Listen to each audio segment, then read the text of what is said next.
Привет, друзья! С вами Одинокий Джейс. М, Сегодня я хочу немножко поговорить об истории Ингушетии. Я давно об этом не говорил. Знаете, история, она очень многогранна, очень не просто, если ты не профессионал своего дела.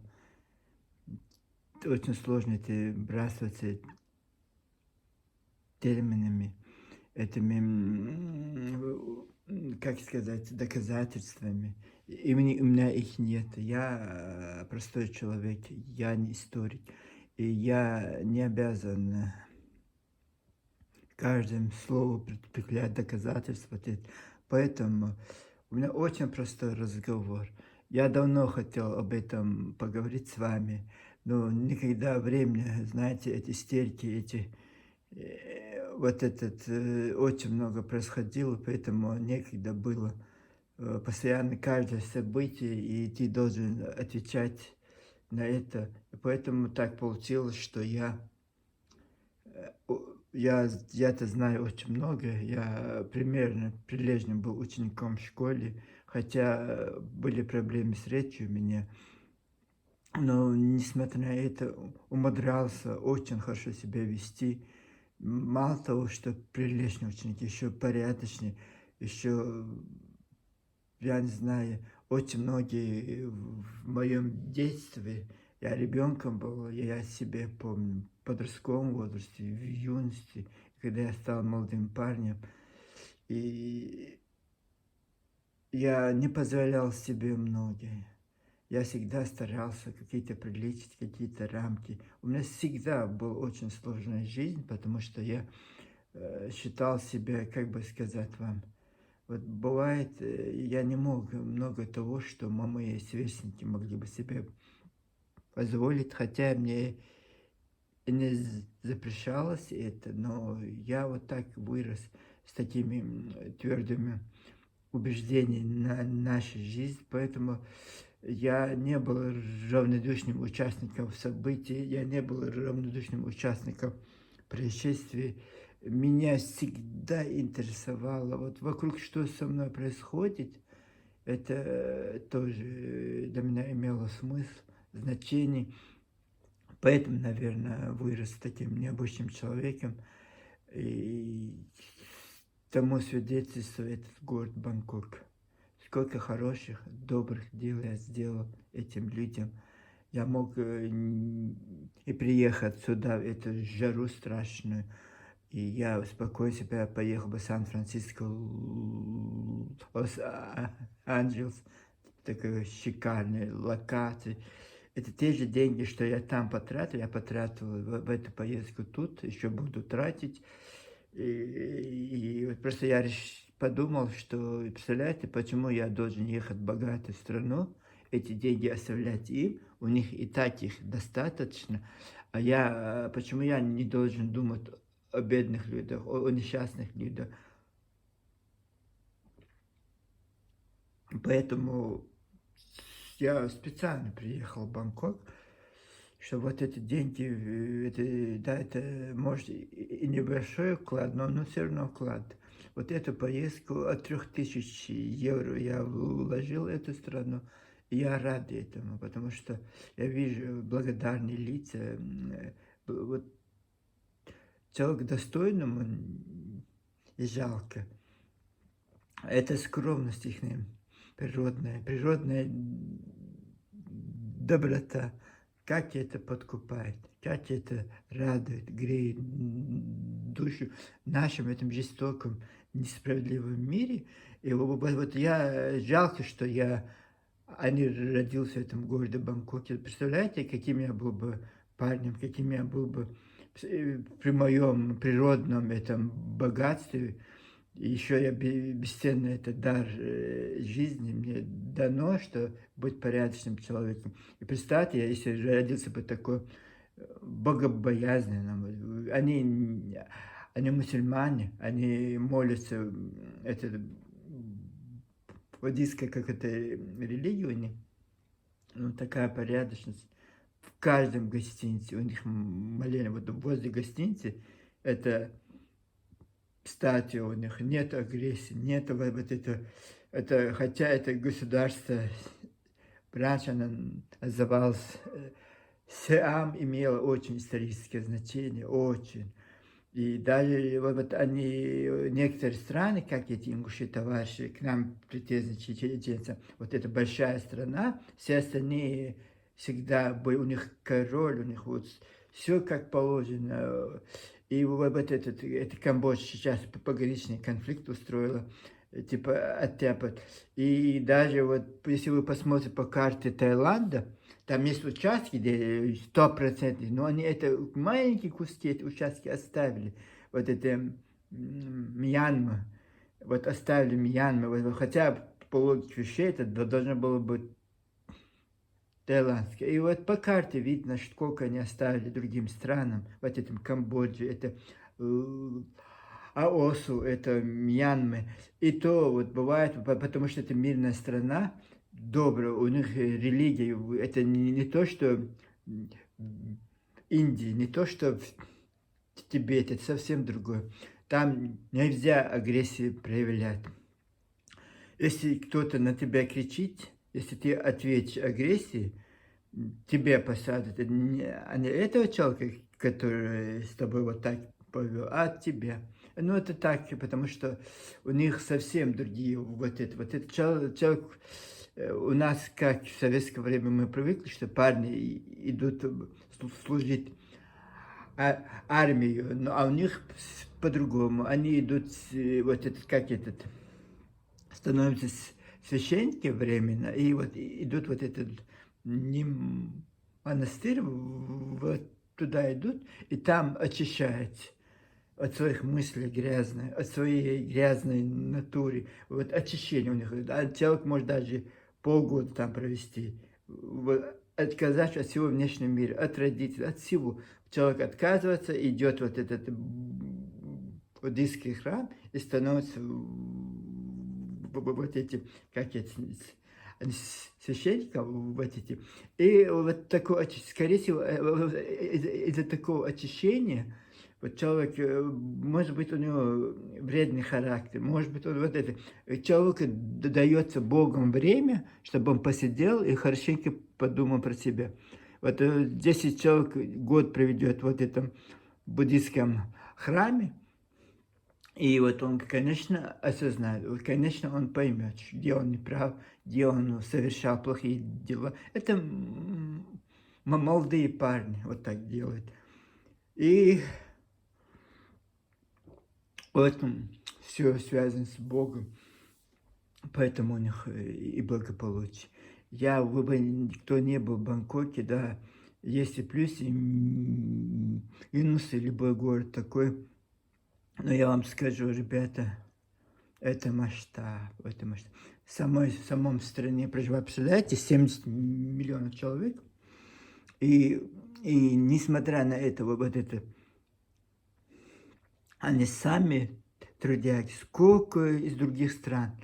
Вот сколько, вот они, хотя могли закрыться, сказать, это наши рабочие места, только своими. Таиландцев хватает для этой работы. Их 70 миллионов. Но они еще не только себя кормят. Мьянму, Лаос, Камбоджа, даже Вьетнам, вот многих стран сюда, Бангкок, потому что Бангкок огромнейший мегаполис. Там 17 миллионов, официально 9 говорят, но 17 миллионов человек, потому что у них 50 этих больших районов и сотни мелких. И, ну, знаете, это масштаб, это масштаб 50 городов. Когда я жил в Санкт-Петербурге, вот я жил в Калининском районе города Санкт-Петербурга, он считался бы как отдельный город. Население вот этого Калининского района было 450 тысяч человек. Представляете, сколько населения жило в этом районе? Это отдельный город. Точно так же вот Бангкок тоже вот так. Как будто бы отдельные города, у них находится 50 районов.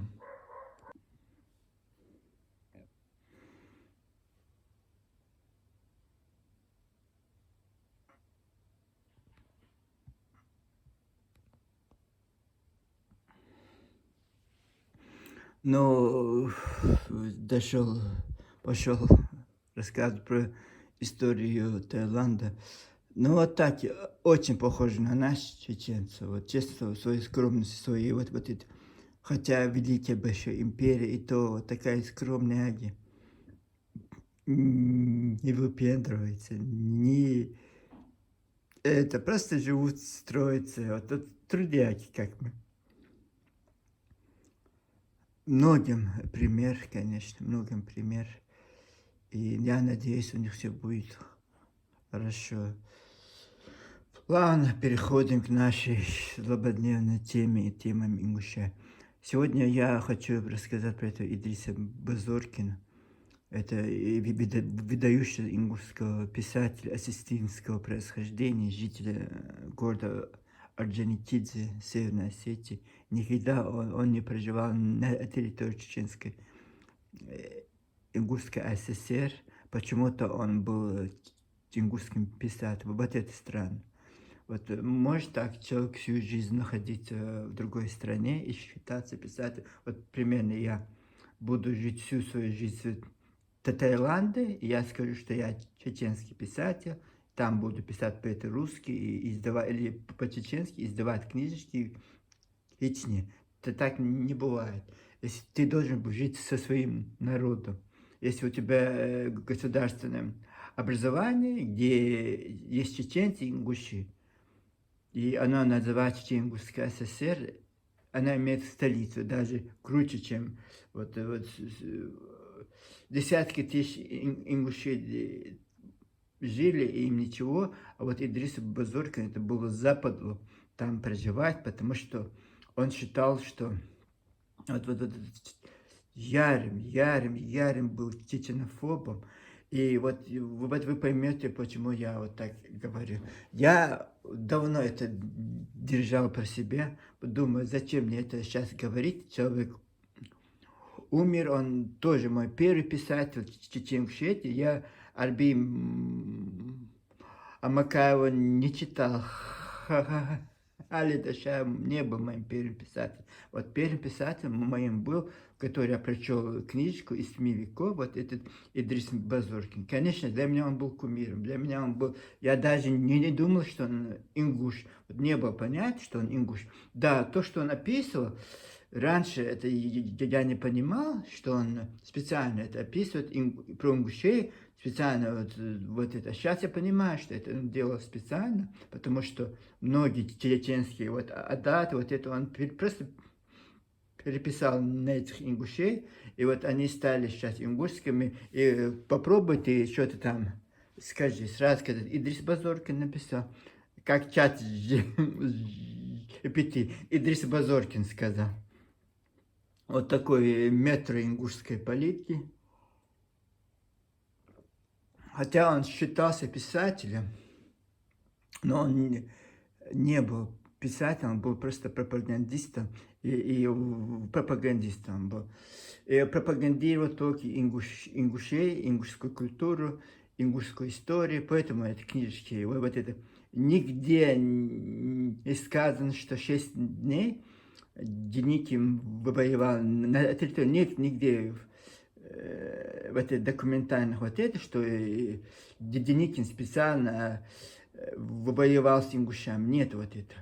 Но вот есть Идрис Базоркин, который об этом написал в своей книжке «Волчьи ночи» или «Долгие ночи». «Долгие ночи» это Абузар Айдамиров написал, а «Волчьи ночи», по-моему, это Идрис Базоркин. Вот он там эти 6 дней указал, и даже чат GPT, когда ты спрашиваешь у чата GPT, ингуши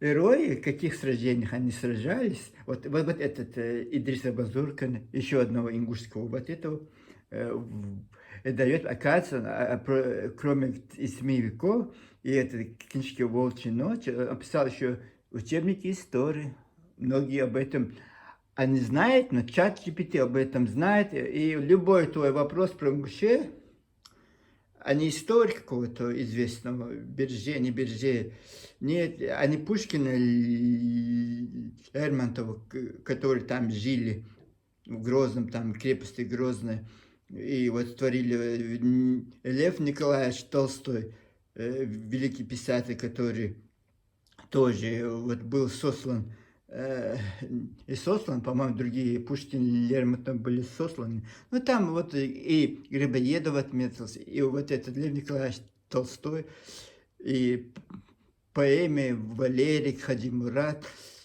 Очень много. В этот нет. Идрис Базоркин. Унчей Идрис Базоркин. Идрис Зязиков, Идрис Базоркин. А в современном варианте Исаак Адзуев. Великий народный писатель Исаак Адзуев. Вот сейчас я хочу вам показать, что я хочу вам сказать. Я не претендую на роль великого историка. Я простой человек. Я как художник, я могу учебник истории сесть и прочесть как художественную литературу. И когда вот так ты прочитываешь его, а не по фрагментам, а не хочешь, не хочешь, а когда интересом ты это прочитал. Я в школе вот так и делал. В свой учебник истории я мог за 3-4 месяца вперед все это прочесть. Когда мне учитель объяснял, я понимал вот общую картину, а не фрагментами, а я видел общую картину. И вот тоже поэтому у меня ни одной четверки советской. Самый высший балл был 5. За 10 лет школы по истории, по географии, основы права, ни одной четверки, только пятерка. Полностью. Все эти года не было никогда у меня четверок предметов. Годами. 10 лет я прочел. Поэтому, скорее всего, мне нужно было или быть писателем, или быть филологом, я не знаю, или кем-то я должен был быть историком, но я выбрал совсем другую гражданскую профессию, благодаря моему отцу, и строителем я не стал великим, и писателем тоже не стал, потому что вот были те времена, когда за тебя решают твои родители, это, конечно, это плохо. Но я тоже попал в такой период, когда и Первая Чеченская война, это Джахар Дудаев, это тяга независимости, очень такое бурное время, можно сказать. И даже студентам очень много увидел своими глазами. И не по видео, не по рассказу, а своими глазами я видел все. И вот этот Идрис Базоркин, родился он, по-моему, в 2009 году, где-то когда родился. И вот это его дочь Аза Базоркин написала хорошую книжку про своего отца. И вот мы можем, вот сам Идрис Базоркин в конце 80-х умер, по-моему, 78 лет ему было, в 89 году. Сколько там он прожил, я не знаю. Я просто, знаете, почему? Я не стал специально готовиться, не стал специально Google, вот эту Википедии, потому что тогда я не был, тогда я, знаете, это буду вам просто зачитывать. Вы можете сами посмотреть, сами. Я поэтому говорю, если какая-то небрежная ошибка, какая-то дата неправильно, я извиняюсь, потому что я не историк, я специально ничего не говорю, просто это простой разговор с вами. И вот это, и там написано, когда он был 10-летним, Переингушский съезд состоялся ингушского народа в 1919 году. Знаете, это как раз такое бурное время, Октябрьская революция после этого. И почему-то ингуши решили, что они должны быть независимы, и в это то же самое.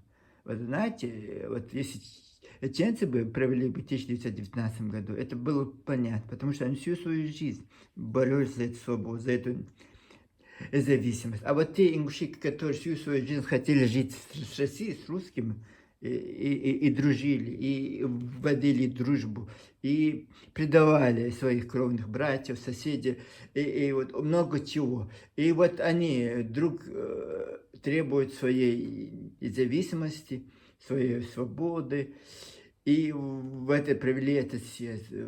то время даже на территории Дагестана проживает 30 народов. Карачайцы, черкесы, кабардинцы, балкарцы. Очень много, даже это осетины, они и южные, и северные. И много народа, которые не имеют вот эти национальности. И вот ингушам, вот они, им нужно срочно независимость, вот это своя республика, свое вот это. И я так посмотрел и подумал, интересно, так вот получается. Малочисленно даже тогда, даже 20 тысяч вас нет, 40 тысяч даже поселков, у вас там 30 поселков, вот 30 поселков, которые сейчас в Веденском районе, их новых, ни один новый поселок в Чечне не появился, ни один новый город не появился. Просто из старых поселков, вот это, а у вас, Ингуши, вы и очень много новых сел построили на ровном месте, и новых поселков построили, и у вас это постоянно это шло, и то у вас 46. Тогда сколько у вас было? 4, 5, 6, 7, 8 этих поселков, и 20 тысяч населения, сколько у вас там было? Тогда 20-40 тысяч. И вот у вас такое маниакальное желание отделиться, отгородиться и создать свою великую Ингушетию. И вот это, и благо так получилось, что Сержио Орджоникидзе сбежал в ваш ингушский город Жайрах, и вы там его приютили, и вы об этом, вы же выгоды, вы всегда выгодополучатели. И, конечно же, вы сразу, конечно, я скромный чеченец бы, то, что я приютил в человеке, я же за это платы же не буду требовать, а вы, они такие, вы наглые, вы упористые, вы обнаглевшие, и поэтому сразу, не отходя от кассы, решили создать, воспользоваться этим моментом, что этот революционер, друг Кирова, друг Ленина у вас прятался, и он вам создал на эти 20 тысяч человек, вот этот автономный, вот этот ингушский, вот этот. Но и осетинская была, и чеченский автономный округ был. И это ничего, и там и Горская республика, не Горская республика. Понятно. И вот это, других сотни народов есть, даже на Кавказе сотни народов, которые не имеют свою автономию. И вот ингушам это очень сильно нужно было, и вот это. Я понимаю, адыги, вот черкесы захотели бы, потому что всю свою жизнь они тоже за эту свободу, за эту независимость. Это, чтобы вы поняли, что бывает так, что вы вот живете, течете с временем, ни на что они претендуете, только вот загарбские, вот какие захватничьи, вот кто-то русские, чеченцам 25 лет Кавказской войны, они умирали за эту матушку Русь, а вы выгоду получать. Сразу прискакали, мы хорошие ингуши, мы чеченцев не любим, мы их ненавидим, они наши кровные враги, и дайте нам их землю, так как если им специально нужно наказать, чтобы они знали, что нельзя с Россией такие отношения плохие иметь. И вот вы, вот не отхода от кассы, Кавказская война, еще трупы чеченские там еще не похоронены, многих выслали, депортировали, это арстхойцев, это наших чеченцев арстхойцев, все вот это. И казакам, чтобы было вольготно, все это вокруг вас все вот это освободили, и, конечно, вы сразу ингушевский округ, вот сидят, спят, и вот им нужно. Хорошо, вам создали этот округ. Вот точно так же в 2019 году друг и вот это Идрис Базоркин, представляете, это его дочь пишет, что он в 10-летнем возрасте присутствовал на этом съезде. И как вам это? Я потом удивился, как может, я могу понять, теперь дети уже 10 лет, уже компьютеры, уже WhatsApp, они так развиты, в то время, это 1919 год, когда революция, когда вот пастух какой-то вот этот, пригородный район, он участвовал, ребенок участвовал в съезде ингушского народа. Вот эта биография, вот мне вот это зацепило, думаю, да, интересно. Потом идем дальше. Съезд состоялся, это Идрис Дязиков, там вот это, стал главой. И вот самое интересное, и Сержу Аджикидзе, вот Владимир Кавказ, там он, чтобы было удобно управлять, зачем ему Назрани колхозе в селе делать это? Он решил в городе просто, вот и пригородный район, и вот это, и вы там проживаете, давай я вот так сделаю. И сделал им вот этот автономный вот этот округ, и вот они жили, поживали. И так я думаю, что тогда вот этот Идрис Базоркин был маленьким, а вот эти, которые первые ингушские читатели о Великой Ингушетии, вот они вдруг начали смотреть на этот Сунжинский округ, который уже в составе чеченском вошел, вот добровольно вошел в состав чеченского округа, и вот это в 29 году, когда это в 1928, вот когда Идриса Дязикова расстреляли, там ссылку послали, и вот они вот тогда присмотрелись вот этим территории Чеченского военного округа, они и раньше, 1860, как закончилась Кавказская война, вот это Аргунский округ, который рядом с ним был, вот это тоже обманул их русских, земли вот это себя из Аргунского округа, из Чеченского Аргунского округа, земли себе присвоили. Но потом местное население, представляете, через 4 года это местное население само ушло обратно в Аргунский округ, сказали, вот они начали их дискриминировать, их начали отнимать их земли, вот мародеры, вот начали мародерствовать, и местные сказали, а вы кто такие? Нет такого понятия ингуши, идите на 3 буквы. 1860, вот тогда им 4 года, у них они обман, они умели, конечно, русских подмаслить. Вот, конечно, русским нужен был агенты, свои агенты, вот предатели. А другие народы не хотят предать осетин. Да, мы осетинский округ, да, они не продавали свою честь, как эти ингуши. Еще не началась Кавказская война, в 1810 году прискакали, в 810 и подпись царю, вот мы готовы быть предателями, добровольно быть предателем этой России, когда другие народы вообще, это вот они прискакали сразу, первым прискакали, чтобы эту подпись поставить. И там обязались против чеченцев воевать. Это тоже не факт.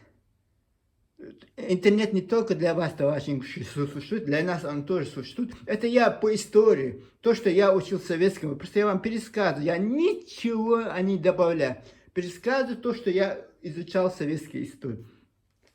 Двигаемся дальше. И вот этот в 2008 году, когда у нас шла война, контртеррористическая операция, вот ингуши, сперва Сунжинск, вот это 4 года, вот почему я хочу сейчас перейти на другие темы. Вот они в 2009 году просто росчерком пера присвоили себя в этот участок, потому что они где-то там в 1800 каком-то году, 4 года, это находился в составе этого Ингушского округа. И вот это основание, вот это. А то, что потом они сами послали их подальше, сказали, вы кто вы такие, пошли обратно в Аргунский округ, и 1150 лет находился в составе наших. Это ничего. А факт, что 4 года, вот этот факт. И вот так, это вообще очень странное понятие. Хорошо, вы считаете 4 года, 150 лет тому назад, у вас даже еще 300 лет, 800 лет тому назад что-то было, поэтому это наше. И хорошо, вас депортировали в 1944 году. И ваша вот эта Ингушетия вошла в состав Северной Осетии.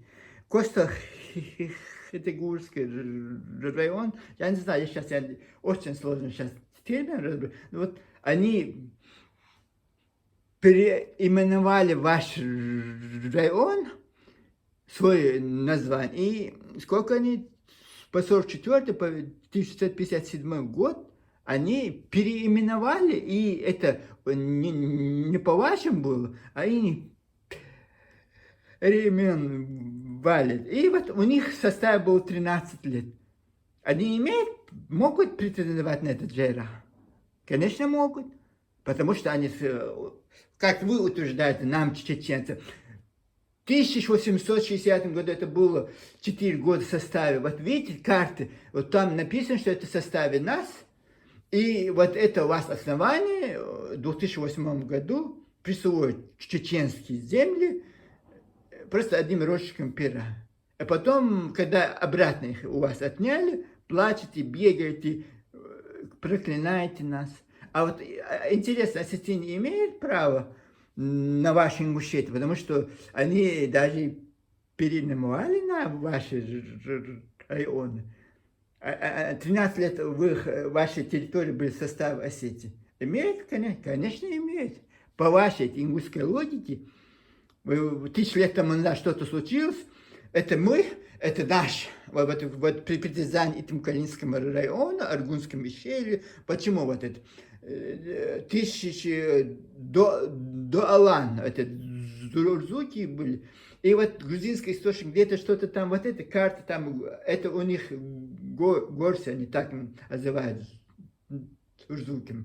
И вот вы эту карту, вы говорите, что это вы, ингуши, с чего это вы взяли, что это вы. И вот это основание, что 1000 лет назад, вот это где-то в карте, где-то вот это.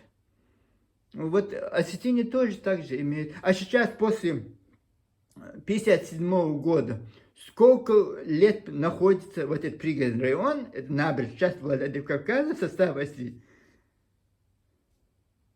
80 лет, 90 лет. Это уже осетинские, это уже не ваши. По вашей ингушской логике, я объясняю. Вы же можете, вот даже месяц вот находился в составе ваш тут, вы потом это требуете обратно через 200-300 лет. Вот так. И мы тоже, знаете, не ликом шиты. Мы тоже знаем эти истории. Мы тоже открываем иногда глаза и смотрим на этот мир трезвыми глазами. И вот этот, ой, сложно мне про этого чела рассказывать, потому что это писать их не святой коровы. Вот этот, я сейчас что-то скажу, а потом вы будете бегать меня оскорблять. И, ну, вот это, почему я имя с Идриса Базоркина, не Идриса Зязикова, а вот Идриса Базоркина, потому что вот он человек, вот все, что он творил против чеченцев, вот именно вот он. Почему? Я вам рассказываю. Знаете, человек, когда он говорит, что я в 10-летнем возрасте присутствовал на первом съезде ингушского народа в 1919 году, 10-летний мальчик, значит, у него в голове что-то не то. Значит, у него какой-то сдвиг ментальный или я имею в виду, психический какой-то сдвиг, потому что как это, подросток. Я понимаю, что сейчас, в 2024 году, 2005 году, может подросток 10 лет где-то присутствовать, потому что это модно, это стильно, и потом это картинку он ТикТок поставит, или вот это, и это понятно. А то время, 100 чем-то лет тому назад, конечно, очень сложно представить это. И вот это, скорее всего, у него вот этого Идриса Базоркина, вот, и вот потом он начал писать книжки, вот это, и принципиально не поселялся в городе Грозном среди своих ингушей, среди чеченцев, потому что он не любил чеченцев, терпеть их не мог. И вот всю свою злость, вот это, он считал, что в 1934 году это вина чеченцев и русских, которых вот, оттуда убрали и присоединились сюда. Он считал их виноваты чеченцы, во всем виноваты чеченцы. И русские, потому что русские их господа, их работодатели. А эти агенты, стукачи, сексоты, полицейские проститутки, это уже другая категория людей, которые этим господам нужны. Когда нужно, они это берут. И вот этот дорогой, он решил, мессия, он посчитал, что он мессия, он должен спасти ингушский народ от несчастья, чеченского плена, да. Вот его в голове вот так, он должен вместе. Он эту борьбу начал не в пригородном районе, он эту борьбу не начал в городе Владикавказе. Даже он эту борьбу не начал в Назранском районе, это исконной ингушской территории. Что вы думаете, где он начал эту борьбу? На чеченской земле, на территории Чеченской Ингушской ССР, на чеченской земле, в городе Грозно. Он воспользовался тем, что вдруг вот он написал, он это Исмеюко, я как повесть.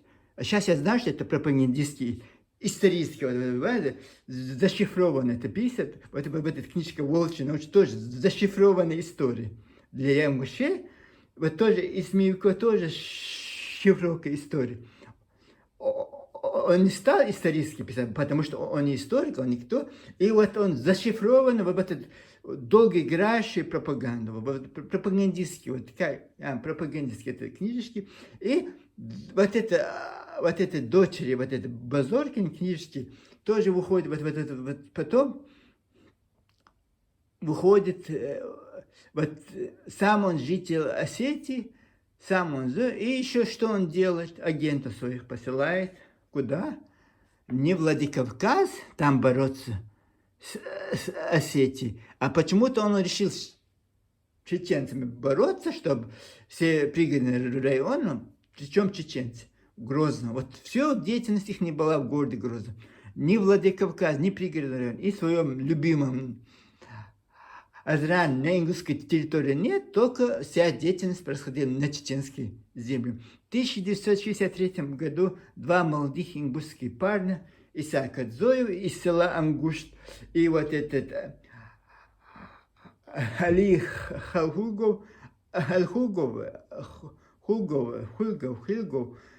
вот два вот этих парня почему-то прошли мимо города Орджоникидзе, столица Северной Осетии, там тоже эти институты, все есть, и решили поступить в Грозненский педагогический техникум, училище, я не знаю, как это раньше называлось, или институт. Вот два этих молодых ингушских парня решили поступить в педагогический, скажем, институт в Грозном, Чечено-Ингушской ССР. Два молодых студента ингуша из пригородного района, Северной Осетии, начали учиться. И что вы думаете, какую они деятельность? Представляете, два студента захотели учиться на учителей, а вместо этого выпустили политический, антисоветский сборник стихов.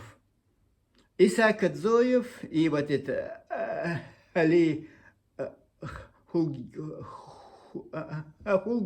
что-то, и они оба известные личности. Хуалгов, что-то такое. Вот фамилию второго я очень не запомню, желания нет запоминать. И вот, представляете, два студента прошли всю Северную Осетию, прошли всю Ингушетию, приехали в город, чеченский город Грозный, и решили провокацию устроить в советское время. В 1963 году два ангушта с горного поселка паре, друг стал Арбим Амакаевым, написал сборник стихотворений про депортацию.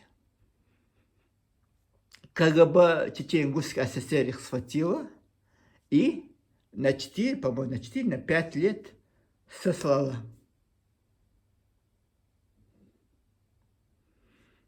Как вы поняли, я так думаю, что этот Идрис Базорка написал эти стихи, сам не стал опубликовать. Почему он, находясь в Северной Осетии, ни одну книгу в Северной Осетии не опубликовал, все в Чечне Ингушетии. Вся деятельность его в Чечне Ингушетии.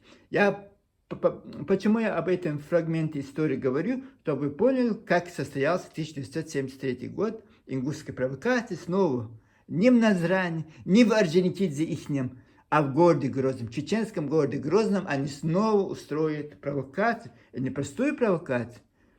И вот это в 1963 году, вот эти два ингушских, не ингушских, а осетинских студента ингушской национальности устраивают огромнейшую провокацию в Чечено-Ингушской ССР. Тогда в 1957 году, 1956 году состоялся русский погром в Грозном, что против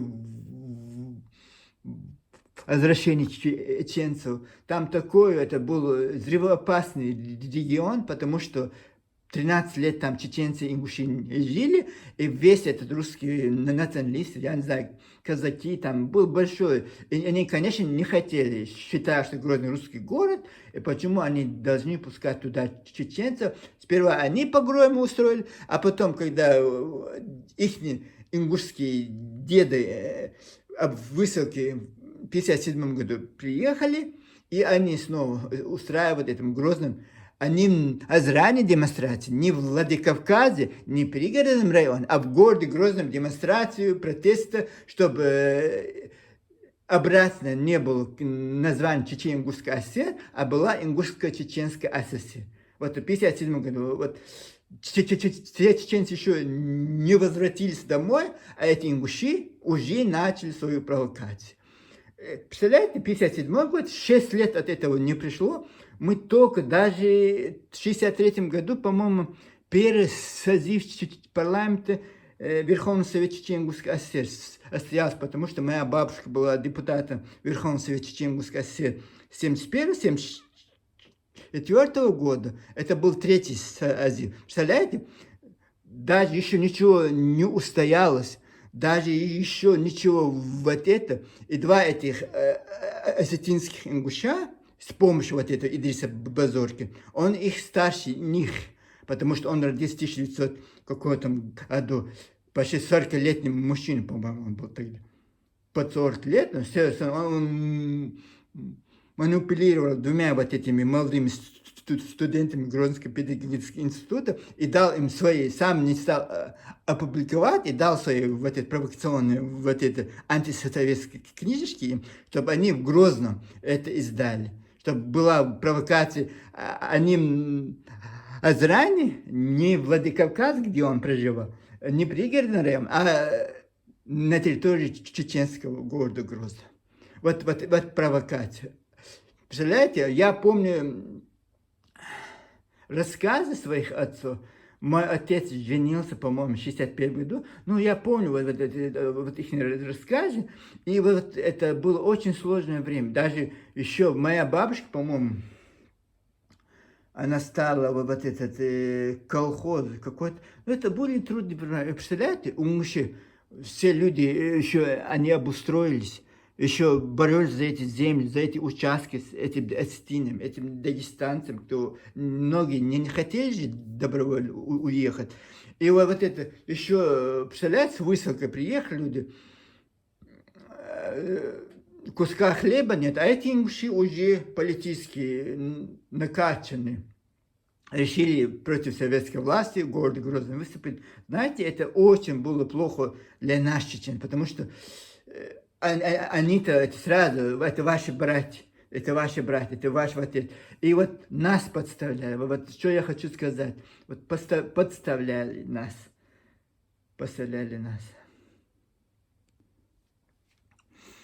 Этих двоих провокаторов посадили в тюрьму, и вот они уже готовились почву. Уже 73-й год должен прийти.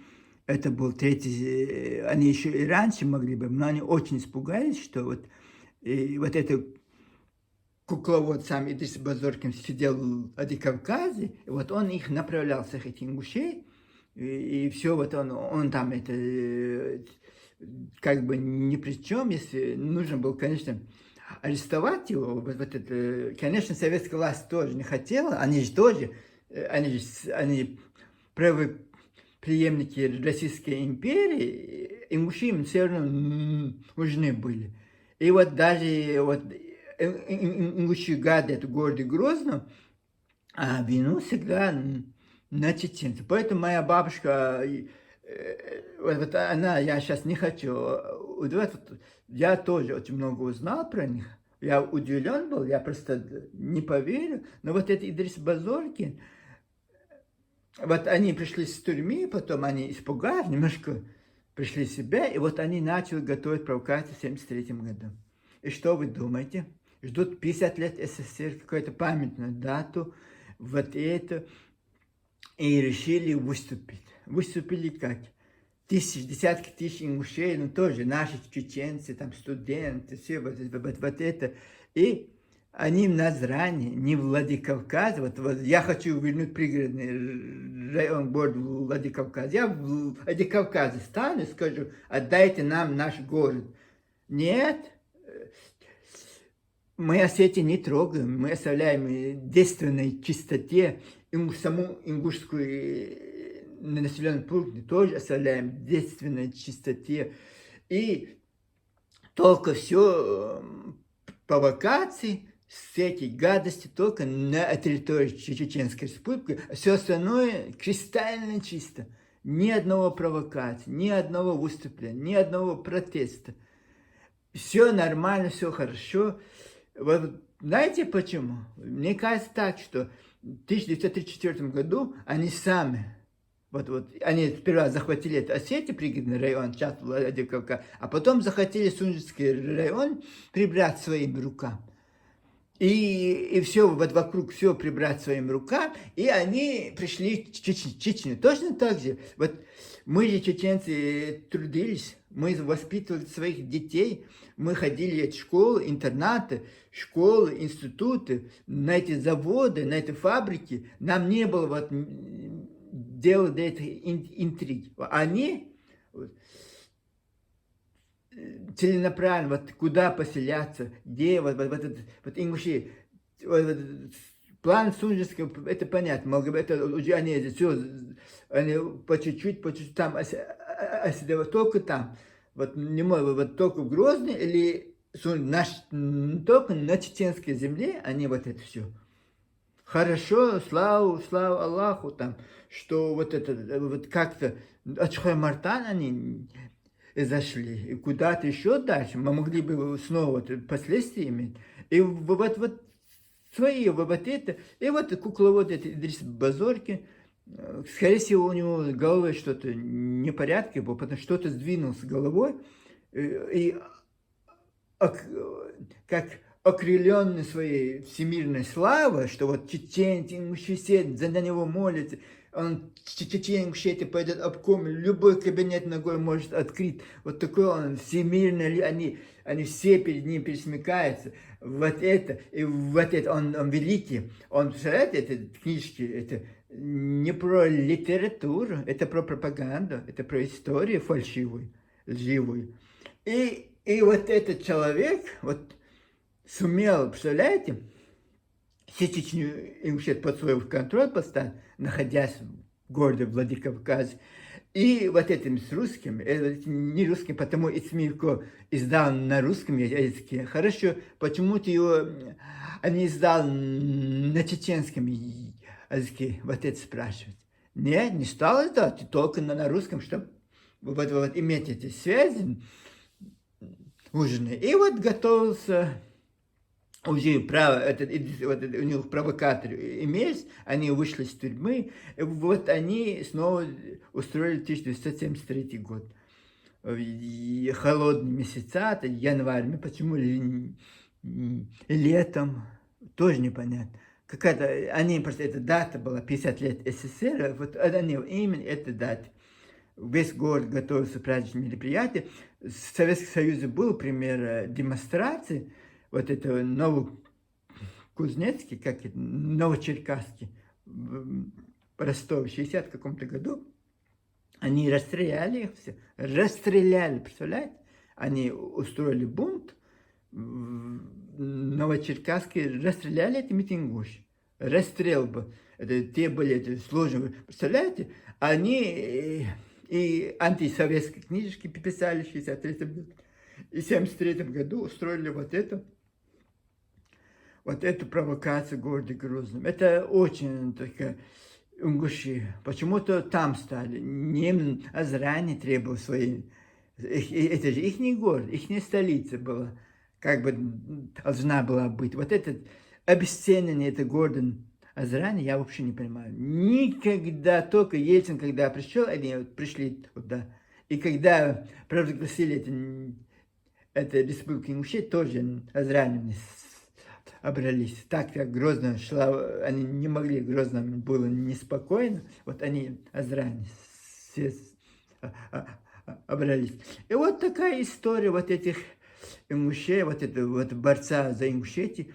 И, скорее всего, вот это все годами, это личность осетинского происхождения, и по фамилии у него осетинский. Вот они все большие любители ингушей, вот этот осетинский, вот этот Исаак Адзоев, житель осетинским именем, вот этот Базоркин Идрис, все у них осетинские, или непонятно, чьи фамилии, чьи вот это. Даже теперь президент Ингушетии, он говорит, моя мать осетин. Вот у них все вот так, все вот так. И они самые чистые, они самые автохтонные народы. И наступает 73-й год. 73-й год для меня вот очень, это так как моя бабушка в городе Грозном находилась, она была депутатом Верховного Совета Ингушской ССР, и для меня, вот почему я вот эта ингушская тема очень заинтересовалась, потому что моя бабушка, я помню, что она мне дала это, у нее было очень много книжечек, в советское время же не было вот этих общих драды были, но книжкам не было. А у него, как депутат Верховного Совета Ингушской ССР, красная такая книжечки, очень много было материала. Вот почему я стал писателем, потому что она мне дала эти книжки. Вот по ним, это знаете, когда ты пишешь не на простом вот этой общей драде, а как книжечка вот для депутатов, там очень красная, я помню, красная вот эти. И ой, не хотел это 73-й год затрагивать, но придется, конечно. Придется. И вот тогда они вот это устроили. Хорошо устроили. Вот знаете, они же какую-то цель преследовали в этом. Вот сперва чеченцев растоптать. И главная цель, вот растоптать нас. Вот чтобы нас они уважали. А потом они будут ни при чем. Это нас, чеченцы, дискриминуют. Это наше нет развития Чечни Ингушетии. У вас сейчас вы Республика Ингушетия 33 года. Какое у вас развитие? Пожалуйста, покажите. Чего вы добились? Чем вы победители? Каких соревнований? Да, вы лжецы, лгуны, лицемеры. И любители осетин, грузин, дагестанцев и ненавидите наши. Вот ваш весь подвиг дерет вот это. И находясь в составе на 65 лет, мы же вас кормили, вы же к нам пришли голыми задницами. Вы что, с Владикавказа эти заводы, все это к нам принесли? Нет. Вы просто пришли пустыми вот этими чемоданами к нам. Мы вам должны дать жилье, мы должны вас обустроить, вашим студентам места общежитиях, места в предприятиях, в школах, в детских садах. Это вам как казалось, потому что город Грозный не был пустым городом, он город нефтяник. Там это уже все это места заняты были, каждый дом, это уже там жили люди, учителя, профессора, нефтяники, работники Красного Молота, вот это же радиозаводов, бесконечных грозных нефтяных заводов. И все эти места были заняты. У нас не было пустых домов, как в 91 году, 92 году, когда ваши беженцы с Владикавказа пригорода к нам прискакали, у нас очень было много пустых домов. Весь город был пустой. И мы вас туда селили, 70-80 тысяч человек. А тогда не было. И вот мы, и что, у русских только один выбор: или дать чеченцам, или дать ингушам.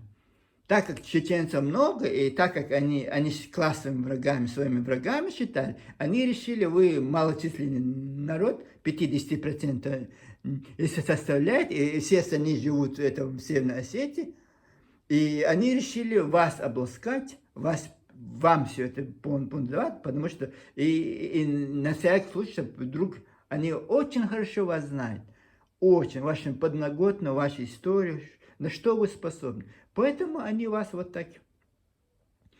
И зная, какие вы в любой момент вы даже, вот они же слышат ваши разговоры. Вы же перед русскими это свободно ведет, чтобы чеченцы не услышали, вы закрывали это в грозненских квартирах, форточки, чтобы чеченец сосед не услышал, как вы ненавидите их. На их хлебе живете, к ним в дом зашли, вы же, они азране все, вы сразу прискакали в город Грозный, снова столицу себе сделать не получилось. Конечно, я слышал, что у вас такое было, вы даже были согласны бы, если часть города, как Владикавказ, часть города Грозного вам бы отдали бы, и потом они сказали: мы Владикавказ отдали, потому что Ингушетия была рядом, а тут Ингушетия в 150 километров далеки, там чеченский район Урс-Мартан, чеченский район Ачхой-Мартан. Мы же не можем вас, чеченский район, Суджинский район, мы не можем вас, а так как там у вас пригородный район и Азранский район, рядом с городом Владикавказа были, пригороды Владикавказа. Там 20 километров от Назрани до Владикавказа, а тут у вас 150 километров, и между вами чеченские районы, мы не можем, а вот ингуши говорят, а вот этот Тежский, вот этот город Грозный час какой-то, и вот этот Наурский, на Тежском, вот эти все эти сверху вот такую дугу сделать, Ингушетия, что вот эти 3 района вам отдайте, часть города Грозного, 3 района, и вы согласны жить в течение Ингушетии. А так нет, нам нужна свобода, и в 1973 году вы решили с помощью это все организовал Идрис Базоркин, его шобла, и вы решили провокации на чеченской земле против чеченцев. Ни в Назране, ни в Владикавказе, ни в пригородном. Это девственно чистые места. Ни один ингуш там не пикает, не кричит, за свою свободу не борется. Как всегда у вас ваша история, вот так у вас, всегда у вас так. На своей территории ничего, вот на чужом, пожалуйста. И это Идрис Базоркин собрал их, выступили. Потом самое интересное, результат вот это их, вот это. Потом в ноябре 1973 года, уже через 8 лет, 8 месяцев написали это знаменитое обращение ингушей Центральный комитет Коммунистической партии Советского Союза. На 78 страницах, там расписано все. Если будет создавать ингушская автономия, какие районы нужны, вот пригороды, они написали Базоркинский район, сам Базоркин, наверное, писал, Галштинский район. Когда хотят отделиться от чеченцев, они хотят восстановить Галштинский район, так нет, Пседавский, Галштинский, они не стали восстанавливать, это и нужно. Ну вот когда нам нужно будет от чеченцев отделяться, они прихватят этот Пседавский район, вот часть Пседаха себе прихватят и из него сделают Галштинский. Вот тогда они готовы создать Галштинский район, прихватив чеченские земли, вот Сунжинского района. Вот такая была вот эта инициатива. Все красиво расписали. И самое главное, потом началось требование вот этих ингушей, их дискриминируют Чечни, чеченцы виноваты во всех ингушских бедах, что они лентяи, что они вот это, мечтатели, слишком много мечтают. Знаете, можно мечтать о чем угодно. Я тоже хочу быть миллионер, я хочу быть красивым парнем, стройным парнем, чтобы за мной бегали толпами, суперзвездой. От того, что я этого хочу, это же не будет, это же сумасшествие. И какие-то рамки у приличных людей есть. У вас вот это нет. И вот это ингушское. И самое интересное.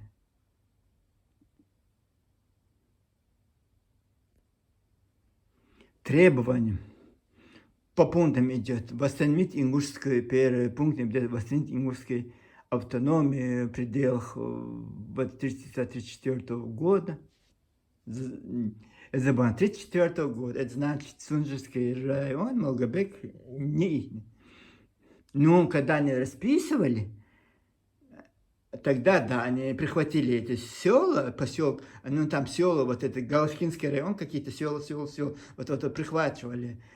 А когда официально нет, потому что пригородный район, они хотят еще часть Владикавказа, и вот это, и идет, вот, если невозможно будет, это Идris Азоркин, редакция вот этого письма, если невозможно будет, то они хотят восстановить ингушскую автономию в составе Осетинской АССР. Чеченцы нехорошие, братья плохие, их дискриминируют, но вот они согласны жить с осетинами. И Осетино-Ингушская АССР, вот они вот так. Если не получается, вы даже не попробовали, получится, это не получится. Это, вот это, ну, главное, не чеченцев. Вот это, где эта чеченофобия стоит, вот это не сейчас, это давно. Вот в 1934 году они думали, что они, как всегда, обманут русских, но русские, извини, там еще жили казаки. Сунжский район вошел в Чеченскую область до присоединения этих ингушей. И вот они там командовали. Им не, нужно, вот ингуши хотели, они думают, что сейчас они войдут в Чеченскую область, создадут совместно вот это, и потом эти чечен-ингушетии поделят поровну, город Грозный тоже поровну поделят, им достанется вот это вся, вот это, сверху все вот это, донгшети, и волки сыты, и овцы сыты. Фанта вот такой, прихватить что-то. Им удалось это в Осетии сделать, Сергу Орджоникидзе, но они забыли, что нет, Идрис Бабазоркин не Сергу Орджоникидзе. И вот такая история. И вот сейчас этом позорном своем молчат, вот это обращение ЦК КПСС, где они написано, что они хотят войти, осетинское, создать осетино-ингушское ССР, просто уйти от чеченцев.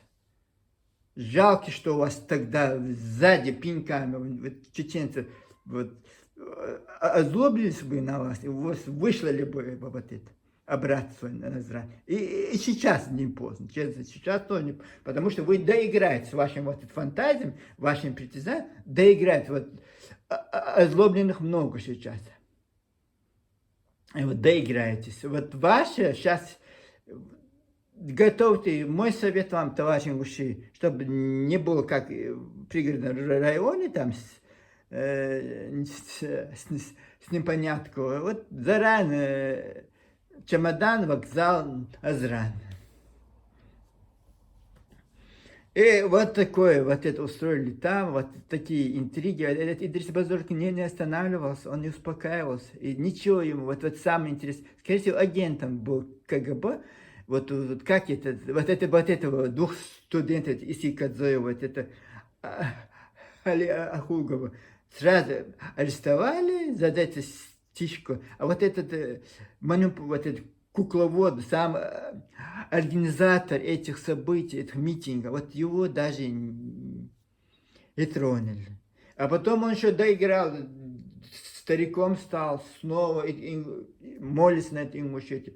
В 89 году, в 88 году они уже, это его агент, это Исаак Кадзоев, создали снова вот эту партию НИСО,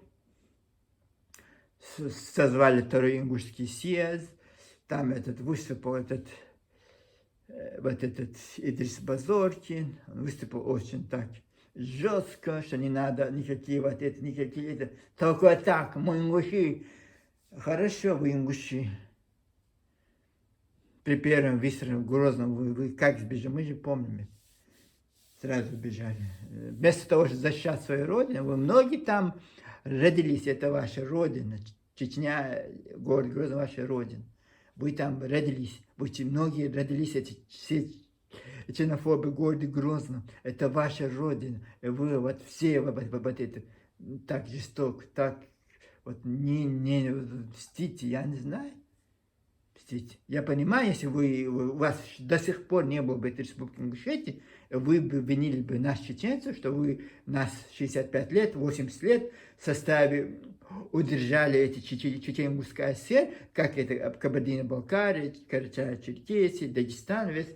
Они же, вот, я понимаю, сейчас до сих пор была бы Чечено-Ингушская ССР, и вас это бы угнетало. Я понимаю это, ваша злость, потому что все равно вы же хотите, вы же не можете с другими, вы хотите отдельно. Потому что, когда вы с кем-то, вам очень сложно творить свои эти подлые дела, свои эти интриги, вот это очень сложно. А когда вы отдельно, когда никто не имеет права к вам вмешиваться, вот тогда да, и телевидение ваше, правительство, ваши депутаты, все будут все фальсифицировать, все под себя подписывать, все вот это, и так спешите, что вот столько следов, вот как это, Базоркин оставил тоже немало следов. Он написал ЦСКА КПСС письмо, он думал, что про это письмо забудет, где он захотел друг ингушей обратно Осетине Ингушской ССР сделать обратно, чтобы туда, к ним. Они же ваши братья кровные. Поэтому никаких претензий к осетинам. Молодцы, осетины. Вот когда ты показываешь свое место, вот тогда они начинают уважать. Вот мне так кажется. Мы, чеченцы, наши братья, сюсюскаемся. Это многие чеченцы до сих пор вот, без слова ингуша не могут прожить. А для меня вот нет больше слова ингуш, нету. Не потому, что я националист, или не потому, что я их не люблю. Я люблю всех. Вот как тайцы люблю, порядочно, приличные людей я люблю в любом национальности, подонками, этими никчемами, пустышками, это уже не мой типаж, не мои герои, пусть они живут своей жизнью, пусть они гадят людям как могут, но для меня порядочно это оскорбление, с такими людьми общаться, с такими людьми встречаться, водить с ними дружбу, goodbye. Вот такая маленькая, я только родился в те времена. У меня нет такого обширного опыта, такой обширной информации. Товарищи чеченцы, ингуши, осетины, которые родились, это они давно, вы же помните, вы были участниками, вы были этими депутатами. И неужели, я не знаю, почему все молчат, никто об этом не говорит, что вот этот Идрис Базоркин, сколько, вот вся эта деятельность Идриса Базоркина, он сколько провокаторов сделал, это Исаак до сих пор.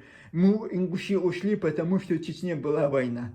Вы, ингуши, ушли в 1992 году, где была война? В Чечне была война? Не было. Вот так вы оттуда провокацию устроили, хотели там урвать куш, не получилось, сразу же с этими русскими войсками прискакали в Чечню и захватили чеченские земли, чеченские районы. Вы привезли этих русских. Это вышли спереди, как это стукачи, это сексот вот показывают, вот там-то показано, точно так же вы. Их привели в Сунжский, Магобецкий район. И вы захватили это. Это мы знаем. Это значит, это неправильно. Мы вам согласие, они давали на это. Вы ваших всех беженцев там поселили, у нас больше населения, мы ингуши, это значит наши, да, ваши. Вот такой небольшой истории насчет вот этих людей. Я хочу остановиться, больше, извините меня, я не буду вот утверждать себя, почему я должен это рассказывать. Хотя я ребенком был в это время, даже подростком в 90-е годы, я был подростком. И почему я должен это все помнить, все это рассказать? А где вы, люди, когда в то время жившие? Вы же тоже, вот это, вот в Верховном Совете Чечено-Ингушской ССР, кто не был, я был там. Я был там. И там было очень много персонала. Вы же не помните? Вы что, не можете рассказать про это? Вот тоже непонятно. Вот такие дела, пока с вами был «Одинокий Джесси» об ингушской, сказать, интернационале. Сегодня был интернационал ингуш. От Идриса Базоркина до Кадзоевой Исы. Пока с вами был «Одинокий Джесси».